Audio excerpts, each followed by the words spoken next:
गौरी की भाभी गौरी को 4 बार फ़ोन कर चुकी थी, पर गौरी फ़ोन ही रिसीव नहीं कर रही थी। बाद में जब गौरी किचन से बाहर आई तो देखा उसकी भाभी के 4-4 मिस कॉल हैं।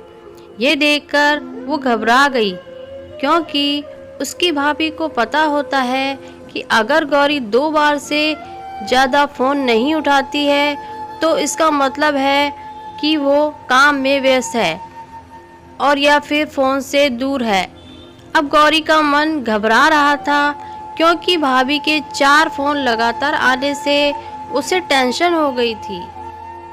क्योंकि गौरी की मम्मी की तबीयत इन दिनों ठीक नहीं चल रही थी।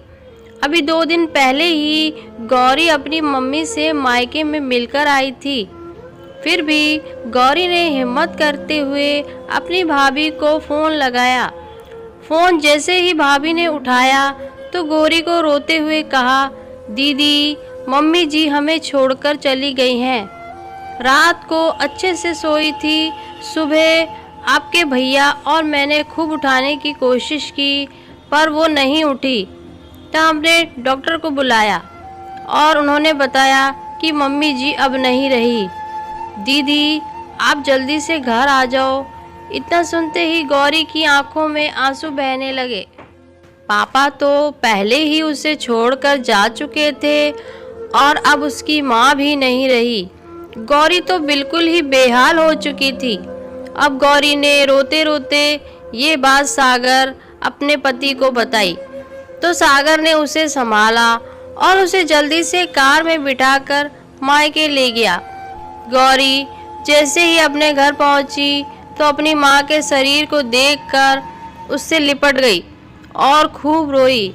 आखिर में सागर ने उसे किसी तरह समझाया और माँ का अंतिम संस्कार किया। सारे विधि विधान होने के बाद भी गौरी की रुलाई रुकी नहीं रही थी। उसे माँ की बहुत याद आ रही थी।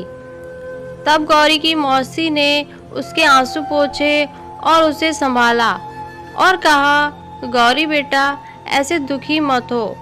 दीदी नहीं रही तो क्या हुआ, मैं हूँ ना, तेरी मौसी।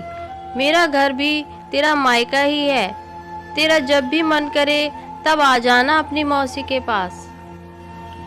वैसे कहते भी तो हैं, मौसी का मतलब माँ जैसी।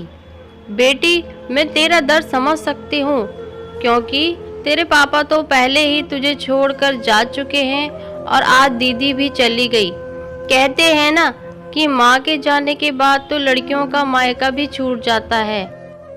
ये भाभी तो बस दुनिया को दिखाने के लिए नाम का रिश्ता होता है, क्योंकि मायका तो माँ से ही होता है।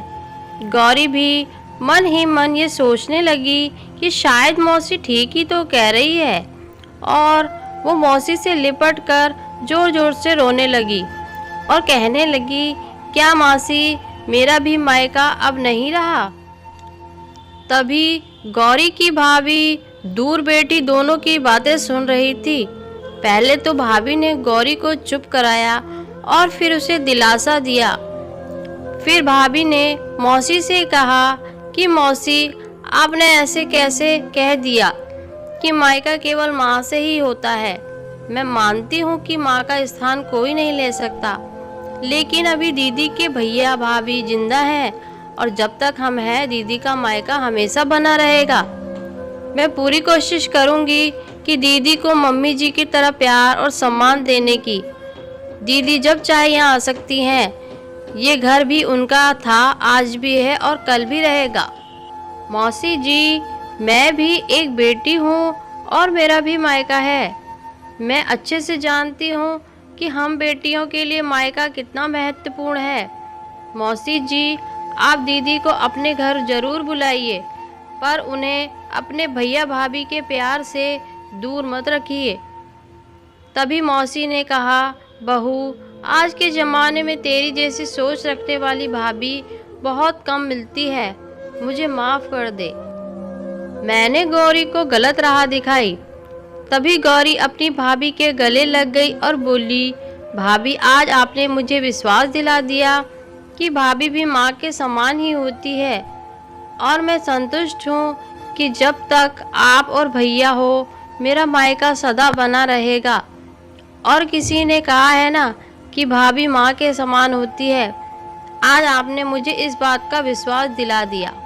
दोस्तों, आपको ये कहानी कैसी लगी कमेंट सेक्शन में ज़रूर बताइएगा और वीडियो को लाइक और चैनल को सब्सक्राइब भी कर दीजिएगा ताकि आने वाली वीडियो की नोटिफिकेशन आपको जल्द से जल्द मिल जाए।